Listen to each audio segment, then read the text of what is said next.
আবু আইয়ুব আল আনসারী, যাকে দাফন করা হয়েছে কনস্টান্টিনোপলের নগর প্রাচীর পাদদেশে। প্রিয় নবীর বিখ্যাত এই সাহাবের প্রকৃত নাম খালিদ ইবনে যায়েদ ইবনে কুলাইদ। মদিনার বিখ্যাত নাজ্জার বংশে তার জন্ম। মক্কা থেকে হিজরত করে আসা প্রিয় নবী ও অন্যান্য সাহাবীকে সকল প্রকার সাহায্যদানকারী আনসারদের অন্তর্ভুক্ত হওয়ার কারণে এই সাহাবীর পরিচিত ডাকনাম আবু আইয়ুব আল আনসারী। মুসলিম জাতির মাঝে এমন কি আছে যে আবু আইয়ুব আল আনসারীর নাম জানে না?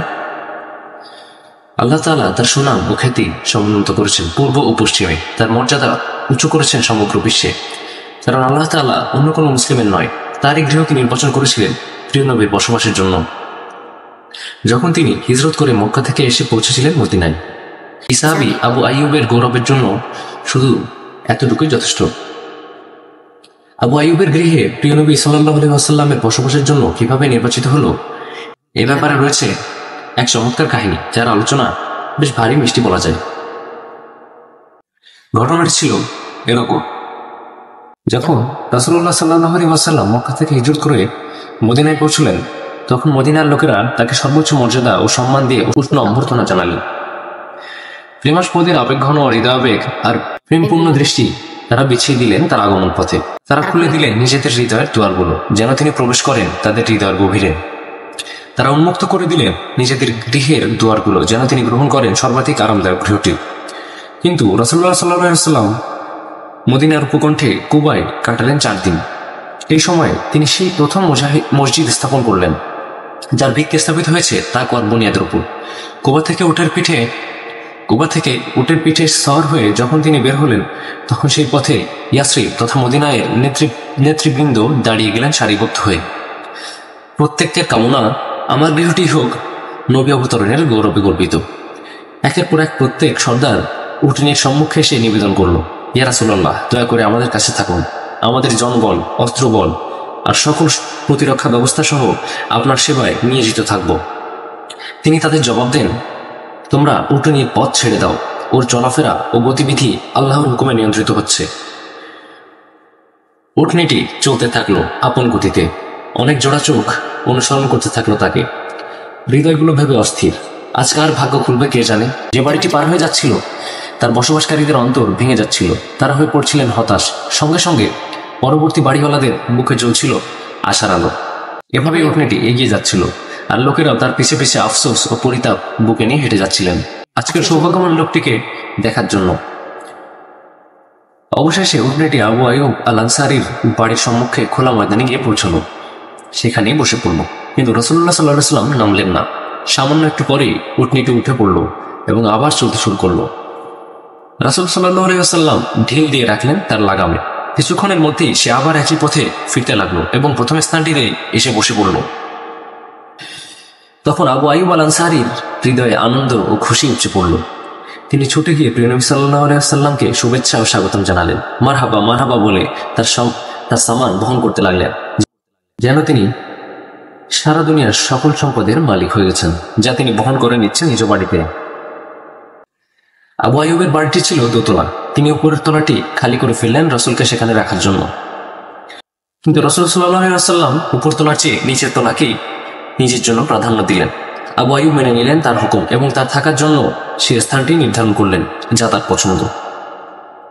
রাত যখন ঘনিয়ে এলো, প্রিয় নবী চলে গেলেন বিছানায়। আবু আইয়ুব এবং তার স্ত্রী উপরের তলায় চড়ে বসলেন। দরজা বন্ধ করতে না করতেই নিজেদের ভুল বুঝতে পেরে তিনি স্ত্রীকে ডেকে বললেন, ছি ছি, এটা কি সর্বনাশ কাণ্ড করলাম আমরা, বলো তো। আল্লাহর রাসূল নিচে আর আমরা থাকবো তার উপরে। আমরা আল্লাহ রাসূলের উপর দিয়ে হাঁটবো, চলবো। আমরা হব নবী ও ওহির মাঝে অন্তরায়। এমন হলে আমাদের সর্বনাশ হতে আর বাকি থাকলো কি? স্বামী স্ত্রী পড়ে গেলেন মহাদুশ্চিন্তায়, যার কোনো সমাধান তাদের জানা নেই। তারা এখন কি করবেন কিছু বুঝতে পারছেন না। তারা সামান্য স্বস্তি পেলেন এবং এই সিদ্ধান্ত নিলেন যে আমরা একেবারে সেই পাশে চলে যাই যা সোজাসুজি রাসূলের উপরে নয়। তারা আরও সিদ্ধান্ত নিলেন মধ্যখান থেকে দূরে শুধুমাত্র পাশ দিয়েই তারা চলাফেরা করবেন। আবু আইয়ুব রাদিয়াল্লাহু তাআলা আনহু সকালবেলা রাসূল সাল্লাল্লাহু আলাইহি ওয়াসাল্লামের কাছে গিয়ে বললেন, আল্লাহর কসম, আজ রাতে আমাদের একটু ঘুম হয়নি, বরং দু চোখে পাতাও আমি এবং উম্মে আইয়ুবের মা এক করতে পারেনি। রাসূল সাল্লাল্লাহু আলাইহি ওয়াসাল্লাম তাকে জিজ্ঞাসা করলেন, কি কারণে এমন হলো হে আবু আইয়ুব? আমার মনে হলো আমি এমন এক ঘরের উপর তলায় আছি যার নিচে রয়েছেন আপনি। আমি যদি সেখানে হাঁটাচলা করি তাহলে আপনার উপর ধুলাবালি পড়ে আপনার কষ্টের কারণ হয়ে যাবে। তাছাড়া এটা মনে হচ্ছে আমি হয়ে গেছি ওহী এবং আপনার মাঝখানে অন্তরায়। রাসূল সাল্লাল্লাহু আলাইহি ওয়াসাল্লাম তাকে বললেন, হে আইয়ুবের পিতা, বিষয়টিকে সহজভাবে গ্রহণ করো। আমার নিকট বহু মানুষ আসা যা করতে থাকে বলে নিচে থাকাটাই আমার জন্য সহজ। আবু আইয়ুব বললেন, আমি আল্লাহ রাসূলের নির্দেশ মেনে নিয়ে উপরতলাতেই বসবাস চালাতে থাকলাম। ভীষণ শীতের এক রাতে হঠাৎ ঘটল এক দুর্ঘটনা। পানির কলস ভেঙে দোতলার মেঝে একেবারে ভেসে গেল। আমি এবং উম্মে আইয়ুব একেবারে অস্থির হয়ে গেলাম। হায়, এই পানি এই শীতে যদি গড়িয়ে রাসূল সাল্লাল্লাহু আলাইহি ওয়াসাল্লামের কষ্টের কারণ হয়ে যায়। আমাদের কাছে সেই পানি শোষণের কোনো ব্যবস্থাও নেই। অবশেষে আমরা পাগলের মতো শীত নিবারণের একমাত্র কম্বলটি দিয়ে সব পানি শোষণের কাজ করতে শুরু করলাম, যেন এক ফোঁটা পানিও রাসূলের মুবারক গায়ে না পড়ে। যখন সকাল হলো আমি চলে গেলাম রাসূল সাল্লাল্লাহু আলাইহি ওয়াসাল্লামের নিকট। বললাম, আপনার জন্য আমার মা বাবা উৎসর্গিত। আমি আপনার উপর থাকা এবং আপনি আমার নিচে থাকা আমার ভালো লাগছে না। রাতের ঘটনা খুলে বললাম। ফলে তিনি আমার আবদার মেনে নিয়ে উপরতলায় থাকতে রাজি হলেন। আমি এবং উম্মে আইয়ুব নেমে এলাম নিচতলায়। রাসূল সাল্লাল্লাহু আলাইহি ওয়াসাল্লাম সাহাবী আবু আইয়ুব আল আনসারী রাদিয়াল্লাহু তাআলা আনহুর বাড়িতে অবস্থান করেছিলেন প্রায় 7 মাস। একসময় সেই খোলা ময়দানে নবীজির মসজিদ নির্মাণ কাজ সম্পন্ন হয়ে গেল, যেখানে এসে উটনীটি বসেছিল। এরপর তিনি চলে গেলেন সেই কামরাগুলোতে যা মসজিদের পাশে নির্মাণ করা হয়েছিল তার ও তার স্ত্রীদের জন্য, যার ফলে এবার তিনি হয়ে গেলেন আবু আইয়ুব আনসারী রাদিয়াল্লাহু তাআলা আনহুর প্রতিবেশী। কি চমৎকার দুই প্রতিবেশী! আবু আইয়ুব আনসারী রাদিয়াল্লাহু তাআলা আনহু রাসূল সাল্লাল্লাহু আলাইহি ওয়াসাল্লামকে এত বেশি ভালোবাসতেন যে ভালোবাসা তার হৃদয় ও বিবেকের দাবিকে অতিক্রম করেছিল। আবার রাসূলুল্লাহ সাল্লাল্লাহু আলাইহি ওয়াসাল্লাম নিজেও আবু আইয়ুবকে এত ভালোবাসতেন যা তাদের পরস্পরের মাঝের লৌকিকতাকে দূর করে দিয়েছিল, এবং সেই ভালোবাসার কারণে আবু আইয়ুবের বাড়িকে নিজের বাড়ির মতোই মনে করতেন। সাহাবী আব্দুল্লাহ ইবনে আব্বাস রাদিয়াল্লাহু তাআলা আনহু বর্ণনা করেন, প্রচন্ড গ্রীষ্মের এক দুপুরে আবু বকর রাদিয়াল্লাহু তাআলা আনহু বাড়ি থেকে বের হয়ে চলে এলেন মসজিদে নববীতে। ওমর রাদিয়াল্লাহু তাআলা আনহু তাকে দেখে জিজ্ঞাসা করলেন, হে আবু বকর, এমন অসময় বাড়ি থেকে বের হওয়ার উদ্দেশ্য কি? প্রচুর ক্ষুধার কষ্টে বাড়িতে থাকা দায়ী হয়ে পড়েছিল। এই কথা শুনে ওমর রাদিয়াল্লাহু তাআলা আনহু বললেন, আল্লাহর কসম, আমিও বের হয়েছি এই কারণে।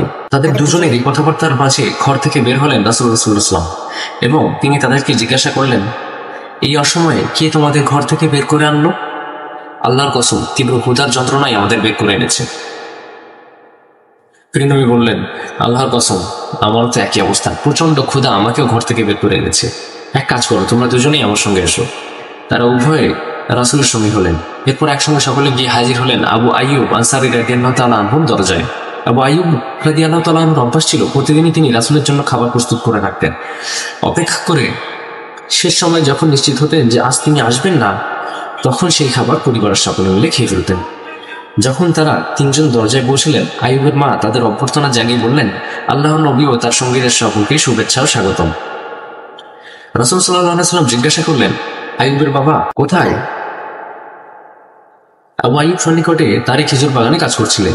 তিনি রাসূলের আওয়াজ শুনে ছুটতে ছুটতে সেখানে হাজির হয়ে বললেন, আল্লাহর প্রিয় রাসূল ও তার সঙ্গীদের সকলকেই স্বাগতম। এরপর তিনি আরো বললেন, ইয়া রাসূলুল্লাহ, ইতিপূর্বে আর কখনো আপনি এমন সময় আসেননি, যে কারণে পূর্বক্ষণেই আমি খেদমতে হাজির থাকতে পারিনি। প্রিয় নবী সাল্লাল্লাহু আলাইহি ওয়াসাল্লাম তার ওজর কবুল করে বললেন, তুমি ঠিকই বলেছ, এমন অসময় তোমার বাড়িতে আর কখনো আসা হয়নি। আবু আইয়ুব আনসারী রাদিয়াল্লাহু তাআলা আনহু ইতিমধ্যে তাদের চেহারায় ক্ষুধার কষ্ট পড়তে পারলেন। ফলে তিনি খেজুরের বাগানে ছুটে গিয়ে এক কাঁদি কেটে আনলেন, যাতে ছিল সম্পূর্ণ পাকা, আধা পাকা এবং একেবারে নষ্ট যে তাজা মিষ্টি খেজুর। প্রিয় নবী সাল্লাল্লাহু আলাইহি ওয়াসাল্লাম বললেন, পুরো খেজুরের কাঁদিটা কেটে আনার কি প্রয়োজন ছিল? শুধু তামার অর্থাৎ পূর্ণ পাকাগুলো ছিঁড়ে আনলেই তো হতো। উত্তরে তিনি বললেন, আমার যে খুব ইচ্ছা হলো আপনাকে বাগানের পাকা তাজা সব রকমের খেজুর খাওয়াতে, তাই কাঁদি ধরে কেটে এনেছি। এছাড়া আপনাদের জন্য এখনই ছাগল জবাই করব। তিনি বললেন, দুধালো বকরি জবাই করবে না। আবু আইয়ুব একটি খাসি জবাই করে স্ত্রীকে বললেন, আটা খামির করো এবং সুন্দর করে রুটি বানাও। তুমি তো রুটি চমৎকার বানিয়ে থাকো। উম্মে আইয়ুব অর্ধেক ছাগল ছানা দিয়ে ঝোল রান্না করলেন আর বাকি অর্ধেক ভুনা করলেন। রান্না করা শেষ হলে যখন সেগুলো নবী সাল্লাল্লাহু আলাইহি ওয়াসাল্লাম এবং সঙ্গীদের সামনে রাখা হলো, প্রিয় নবী এক টুকরো গোশত রুটির উপর রেখে আবু আইয়ুবকে বললেন, এটা ফাতেমাকে বসে দিয়ে এসো, অনেকদিন থেকে সে এমন খাবার খায়নি। তারা সকলে খেয়ে দিয়ে পরিতৃপ্ত হলে প্রিয় নবী সাল্লাল্লাহু আলাইহি ওয়াসাল্লাম বললেন, আহা, এত চমৎকার খাবার, রুটি, গোশত, খেজুর, পাকা ও তাজা খেজুর। বলতে বলতে তার দু চোখ ভিজে গেল। এরপর তিনি বললেন, কসম সেই মহান আল্লাহ যার নিয়ন্ত্রণে রয়েছে আমার জীবন। এসব হলো সেই নিয়ামত যার সম্পর্কে কিয়ামতের ময়দানে তোমাদেরকে জিজ্ঞাসা করা হবে। এ ধরনের সুস্বাদু খাবার অথবা যে কোনো খাবার যখনই গ্রহণ করবে শুরুতে বলবে বিসমিল্লাহ, শেষ হলে বলবে আলহামদুলিল্লাহ। এরপর প্রিয় নবী সাল্লাল্লাহু আলাইহি ওয়াসাল্লাম উঠতে উঠতে আবু আইয়ুবকে বললেন, তুমি আগামীকাল এসো। প্রিয় নবী সাল্লাল্লাহু আলাইহি ওয়াসাল্লামের অভ্যাস ছিল এরকম, কেউ তার সঙ্গে কোনো সদাচরণ করলে তিনি তার প্রতিদান দিতে চাইতেন। সে কারণেই তিনি আবু আইয়ুবকে পরের দিন দেখা করার নির্দেশ দিলেন। কিন্তু তিনি রাসূলের কথাটি বুঝতে পারলেন না। ফলে উমর রাদিয়াল্লাহু তাআলা আনহু কথাটি তাকে বুঝিয়ে দিলেন। প্রিয় নবী তোমাকে আগামীকাল যেতে বললেন। হ্যাঁ আবু আইয়ুব। তিনি তখন বললেন, প্রিয় নবীর আদেশ শিরোধার্য। পরের দিন যখন আবু আইয়ুব প্রিয় নবীর কাছে গেলেন, তিনি তাকে একটি ছোট্ট কিশোরী দাসী দান করলেন এবং বললেন, হে আবু আইয়ুব, এর সঙ্গে ভালো ব্যবহার করো, কারণ সে যতদিন থেকে আমার কাছে রয়েছে তার মাঝে আমরা শুধু ভালো স্বভাবই পেয়েছি। আবু আইয়ুব আল আনসারী রাদিয়াল্লাহু তাআলা আনহু কিশোরী দাসীটিকে নিয়ে নিজ বাড়িতে ফিরে এলেন। উম্মে আইয়ুব তাকে জিজ্ঞাসা করলেন, কার মেয়ে এটা? আল্লাহর রাসূল একে আমাদের জন্য দান করেছেন। কি মহান দাতা, কি চমৎকার দান! তিনি আমাদেরকে তার সঙ্গে ভালো ব্যবহার করতে নির্দেশ দিয়েছেন। কেমন ব্যবহার তার সঙ্গে করলে রাসূলের নির্দেশ যথাযথ পালিত হবে? আমার মনে হয় রাসূলের নির্দেশ পালনের সর্বোত্তম পন্থা হতে পারে তাকে স্বাধীন করে দেওয়াই। তুমি একদম ঠিক কথাটাই বলেছ। আল্লাহ তৌফিক দান করুক। তারা তাকে মুক্ত ও স্বাধীন করে দিলেন। এ তো ছিল আবু আইয়ুব আল আনসারী রাদিয়াল্লাহু তাআলা আনহুর জীবনের কিছু শান্তির চিত্র। আর যদি তার জীবনে কিছু জিহাদি চিত্র দেখতে পান, তাহলে প্রিয় পাঠক বুঝবেন কত রকমের বিস্ময়কর ব্যাপার রয়েছে সেখানে। আবু আইয়ুব আল আনসারী রাদিয়াল্লাহু তাআলা আনহু জীবনের দীর্ঘ সময় কাটিয়েছেন গাজী হিসাবে। এমনকি মানুষের মুখে মুখে প্রচারিত ছিল, মুসলিম বাহিনী নবী যুগ থেকে মুয়াবিয়া রাদিয়াল্লাহু তাআলা আনহুর যুগ পর্যন্ত যত জিহাদ করেছে তার কোনোটা থেকেই তিনি দূরে থাকেননি।